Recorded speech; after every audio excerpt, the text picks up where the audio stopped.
What's up guys, my name is Brandon and today I wanted to discuss iOS 14.4.1 and iOS 14.5 Beta 3 in terms of how they've been performing on my device so far. We're going to go over some additional new features and changes, discuss the final release date for 14.5, and more. And in addition to the iOS update coverage, I did also want to discuss the upcoming Apple March event, so the new products we're expecting to see there, the exact date, and more. And as usual, the chapters are going to be on the screen right now if you want to skip around to a certain part of the video. So before we discuss iOS 14.5 and the potential upcoming March event, let's briefly talk about iOS 14.4.1 in terms of features, battery life, performance, and also what you guys had to say about this update. Now, as far as additional new features go, I did not find anything else new on iOS 14.4.1 or iPadOS 14.4.1, and I think that's pretty much what we expected. I mean, this was a bug fix update. This was a security patch more than anything. So we fixed that major WebKit bug that we talked about in the original 14.4.1 What's New video that was on, everything, tvOS, macOS, iOS, iPadOS, all of that. So we fixed that WebKit bug, but as far as anything else changed, I looked around the software over the past week and did not find anything else new or changed on the software. Now, as far as the performance goes, it feels about the same as 14.4 to me. However, I did notice that when playing games like Call of Duty Mobile and PUBG, these are two games that I specifically play on the iPhone 12 Pro Max exclusively, only on the iPad and the iPhone 12 Pro Max. So I played these games a lot on 14.4, and sometimes I would have a random crash when I went back to the main screen, like the main menu in Call of Duty Mobile, but I have not had that at all here in 14.4.1. And also I don't have near as much stutter as I did in 14.4 in PUBG. So I had no issues at all in Call of Duty Mobile in 14.4, but for PUBG, I had issues on 14.4 where it would stutter a lot, especially with like big explosions around, but for whatever reason, I don't get any stutter anymore here in 14.4.1. So it's kind of hard to believe that a point update fixed that. So maybe it was an update to PUBG Mobile. I'm not sure. However, we did also see an increase in the Geekbench scores as well. So I did run another Geekbench, a couple of days after having this installed, and you can see the results here. We got a very respectable score on the multi-core and the single core as well. So a 1601 and a 4241 there on this 14.4.1 Geekbench. And if you compare that to 14.4, you can see we also got a 1601 on that. So 1601 and 1601, but the multi-core improved from 4218 to 4241. So that's how you could tell these are very similar in performance, but the multi-core did score higher. So if anything, you can expect a minor performance boost, especially when it comes to gaming on this update. Now, when it comes to the battery life has been exactly the same as 14.4. For me, I've really had no issues with battery drain on any device that I've installed 14.4 or 14.4.1 on. However, some people are saying that they're having battery issues after updating to this version. So I'm not really sure what could have been added to a point update to cause battery drain, but I guess if I did notice a slight difference in the performance, there could possibly be something in here that would lead to battery drain, although it does seem highly unlikely, that it would be caused by this point update. So some people may have already had pre-existing battery drain issues before this update, and these kind of just magnified that. I'm not too sure, but I did see a lot of people commenting about the battery life in the community poll. So let's go ahead over to that community poll here on my channel. So if you go to my channel, and if you go over to the community tab right here, you will see this poll that I posted right here. So it says, how has iOS 14.4.1 been running for you so far? And leave a comment with the device you're using. So 11,000 votes. Thank you to everybody who voted in this poll and left a comment. I really do appreciate it. It really helps, everybody understand how these software versions are running. And you can see here that 19% of people said that 14.4.1 is running excellent with no annoying bugs and good battery life. 36% of people said that it feels the same as 14.4. Only 6% said not so good, buggy, and average or bad battery life. And 39% are not on 14.4.1. So maybe they're on 14.4, maybe they're on 14.5 beta or Android, who knows? But you can see down here, 156 comments. So thank you again to everybody who left a comment here. And you can see some people are saying they're having issues with bad battery and overheat. So you can see there, it seems like some people do agree. So that is very interesting to see an overheating issue. I'm not too sure what could have caused that. I've actually had more bugs on this update than the last one. Phone froze a couple of times and lost all connection a couple of times. Plus the screen flickering is still here and worse than before. So definitely not something promising that you want to read before updating or after updating. Andrew here says, using an iPhone 11 so far, it's been good. Battery life has been decent. Sometimes I'm still getting a notification sound, even though I did not get a notification. That is strange. I don't think I've heard of that one. I'm not sure about that. My battery life has been pretty bad since the update. Hopefully that goes away. So once again, looks like some people are agreeing. However, keep in mind that people say this about every single update, literally. So just keep that in the back of your mind. Apps aren't opening smoothly. The App Store didn't open right away. I had to turn Wi-Fi on and off and reopen the App Store before it worked. Every time I turn my phone off or it dies, I have to constantly sign back in to Apple ID. So that is an issue with 14.5 beta. That is not an issue here on 14.4.1. So maybe you got that mixed up or didn't read, what this poll was about, but that is luckily not an issue in 14.4.1. Only issue I've had is that the music player keeps disappearing on the lock screen. It's been happening in previous version, but it seems worse now. So I've not had that issue with the music player disappearing. Let me know in a comment if you guys have had that. I've not even heard of that being a bug, especially not on 14.4.1. Every time I try to add a new alarm to the clock application, it crashes. It's so annoying. So interesting. I add alarms all the time to the clock app and do not have an issue with crashing. So that could just be you. I would maybe even try deleting the clock app and reinstalling it. Then also you can see here, Sean says, my battery life has been extremely horrible with this update. My phone can't even last 2 hours before dropping all the way to 20%.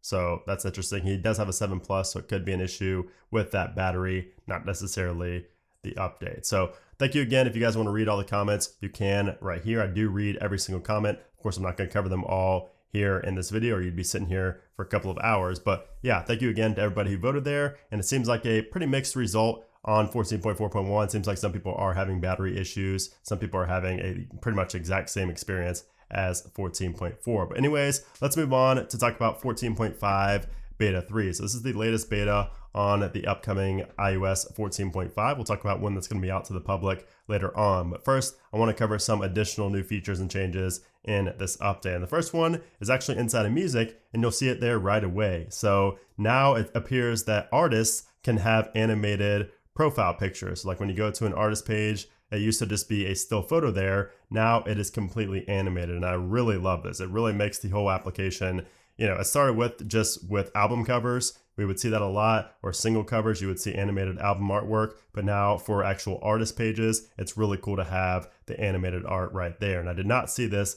in 14.4. I pulled up the same artist in 14.4 and 14.4.1. I did not see it. So it appears to be a 14.5 exclusive feature there, which I love. Also inside of the podcast application, if you go to a podcast right here, I'm gonna go ahead and pause that, go into the podcast, you will see that when you click on these three dots, it's no longer called subscribe, it's called following. So now instead of subscribing to a podcast, you now follow that podcast. So Apple is kind of changing the verbiage to make it not seem like it is paid. So apparently a lot of people think subscribe means paid. So those two words are kind of correlated together. So Apple wants to kind of, not confuse its users and say follow instead of subscribe when it comes to these podcasts. So that is one thing you will notice that's changed when you update to 14.5. And speaking of podcasts, if we go to our settings here and then go down to the podcast section right here, there are some new settings in here as well. So let me pull up 14.4.1 and put it side by side. All right, so here are these two side by side, and you can see first off, we have automatic downloads, a whole section for that right there. Saved episodes, download when saving, and also episode display, hide played episodes. So those are all new toggles here in 14.5 beta 3 that we did not have in previous versions of iOS. So it seems like Apple is continuing to work on the podcast application. It already looks so much better here in 14.5. I mean, if we go to podcast on both, if we go to the same page right here, look at the difference. 14.5, 14.4.1 looks so much better here on 14.5. And I think a lot of people are going to love this, especially if you're an avid podcast listener like myself. A lot of really nice changes to the application. And then also inside of the translate application, if we go ahead and type in something and then we have the play button right here, if we tap and hold on the play button right there, you actually get some options now. So you can play at 1.25 speed, you can play at 1x, 3/4x, or half x. You have all these different options of how fast the playback is going to be when the Translate app pronunciates something. Whereas when you held it down in any previous version, you got no options. So that is new here in 14.5 as well. So yeah, this update is gearing up to be a very good one, jam-packed, full of new features. I can already see that video being at least 20 minutes. So just stay tuned to that because there are a ton of new features. Now, there are also some bugs here in beta 3 that I did want to address, and the first one actually has to do with messages. So one of the most annoying bugs I've had is that sometimes when I send a message that has like metadata in it, like this tweet right here, so it shows up right now, but it will be very inconsistent. So sometimes it just simply will not show any of that. It will just show like twitter.com and it won't show any of that metadata. It won't show me what the tweet says. It would just send like the link and it would be a really small text and it wouldn't include any metadata. It would not include any images that may have been inside of that tweet or anything. And actually you can see where it happened right here. So you can see I sent a link and it just says twitter.com. It does not show any of the metadata. And in that instance, I had to just screenshot the tweet and put it in there because it wouldn't show up when I sent the link. So I'm pretty sure that's an issue just with 14.5 beta 3. However, it could be an issue with, other users just using iMessage as well. So that's just one thing I've noticed recently that I wanted to talk about. And then also, if you go to our settings, of course, if you go up to the top, you will get the update Apple ID settings, and you will have to re-enter your Apple ID password every single time you reboot your device, which is really annoying. And then also the last thing I wanted to talk about was Face ID unlock with the Apple Watch. So when you're wearing a mask, of course, if we go down to our Face ID, we have the new feature there for unlock with Apple Watch. Now there is a bug going around, and this was showed by a Reddit user, where you can basically unlock your phone with your hand. You don't even have to have your face anywhere in the image. You could just use a certain gesture on your hand, and it tricks the iPhone into thinking that was like a face. And if you're wearing your unlocked Apple Watch, it will just unlock your iPhone, even though your face is not in front of it. So that is a big security, vulnerability, not really a vulnerability, but a very big security issue that I think Apple needs to fix. Now, as far as the performance and battery life goes, I've not noticed any difference since my last follow-up review last weekend. So I talked about the performance and battery life a lot in that video. I don't want to reiterate and just repeat myself. So if you're curious about the performance and battery life, go back and watch that video from last weekend. But as far as from last weekend to this weekend, nothing has changed. And again, I use this every single day on my main device, my iPhone 12 Pro. So I'm constantly using these betas and I really have not noticed any bugs. I've not had any app crashes, anything like that. The battery life is fine. I mean, it's not as good as 14.4 or 14.4.1 to me, but that's expected for a beta and I would expect it to improve by the time the final gets released. Now, speaking about the final, when can we expect to see the next beta and then eventually the final release of 14.5? So if we go into our calendar here, you can see right now we are on the 13th. Now, next week is going to be the week of the 15th, and that is when I would expect to see a new iOS 14.5 beta. It could even be the RC build. So we may see the RC or release candidate build. That is what Apple is calling the GM now. They switched from GM to RC. So we could see that as early as the 15th or possibly on the 16th. So I think one of those 2 days, we will see the RC build of 14.5.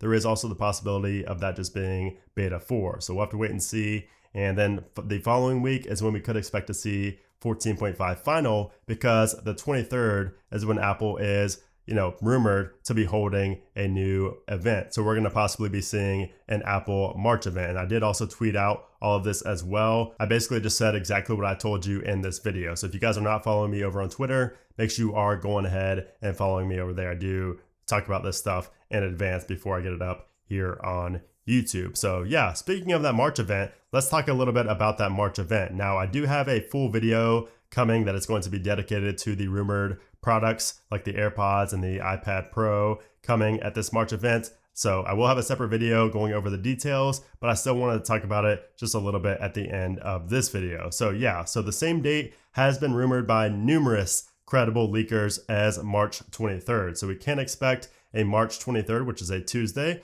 not next Tuesday, but the Tuesday after. We can expect to see a March event on that day, and we'll likely see event invites go out next week. So we could see potential, it's probably going to be online. So we'll probably see some sort of virtual invite sent out in email. So we'll have to wait and see on that. But I would expect to see an Apple event on March 23rd. Now, as far as what we could see there, like I just mentioned, we could probably expect to see a new 2021 iPad Pro, and then also the 3rd generation AirPods. So not the AirPods Pro, but the AirPods 3. So, we have several leaked images of these upcoming AirPods 3, and these will be very similar in looks to the AirPods Pro. So like the case will be very similar. The size of it will be similar. However, the AirPods 3 will likely have a shorter stem, and they also won't have those premium features like the spatial audio or noise cancellation. We might also not get the silicone tips. So we'll have to wait and see about that. And it appears that Apple has also really worked on the design of these to fit inside of more people's ears. So a lot of people complain about the AirPods and AirPods Pro just simply not fitting in their ears. So I'm sure Apple has really worked up some magic and made these AirPods 3 more fitting to more people, so more universally fit. So that'll be interesting to see. And those are rumored to cost around $150. I would imagine there's probably going to be a wireless charging case as well to bump those up to $200. So you could either get it with or without that wireless charging case, similar to what they did with the AirPods 2. We can also expect to see a new iPad at this event. So the new 2021 iPad Pro. This is rumored to be announced at this event, and it's going to look similar in design, but possibly with slightly smaller bezels and of course a faster chip inside. This could even be as powerful as the M1 chips inside of the latest MacBooks and the Mac Mini. So that would be insane if it's on par or even close really to the performance of those M1 chips. So the iPad Pro, it could even have mini LED display technology, so that would be interesting to see as well. There's not a lot known about this upcoming 2021 iPad Pro, but I would definitely expect to see some major performance boosts like we normally do with these iPad Pros. But yeah, like I said, I will have a video dedicated to the AirPods 3 and the 2021 iPad Pro with a lot more details in terms of leaked details and images and things like that in that video. So stay tuned for that. I just wanted to include a little bit of that in this video. So again, we should see invites next week, and hopefully we do have that Apple event. Of course, nothing has been confirmed. I will let you guys know instantly over on Twitter and here on YouTube in the community tab as well when it is official from Apple. And of course, you guys already know I will be going live for that event. I go live for every single Apple event, so definitely stay tuned to the channel for that. I will love to see you guys in at that live stream. But yeah, guys, there you have it. That is an update on 14.4.1, 14.5, the upcoming March event, and more. So hope you guys did enjoy this video. If you did, I would appreciate if you give this video a thumbs up. And of course, make sure you subscribe so you don't miss any more updates on these iOS versions or upcoming Apple events and Apple products. But anyways, guys, thanks again for watching, and I'll see you soon.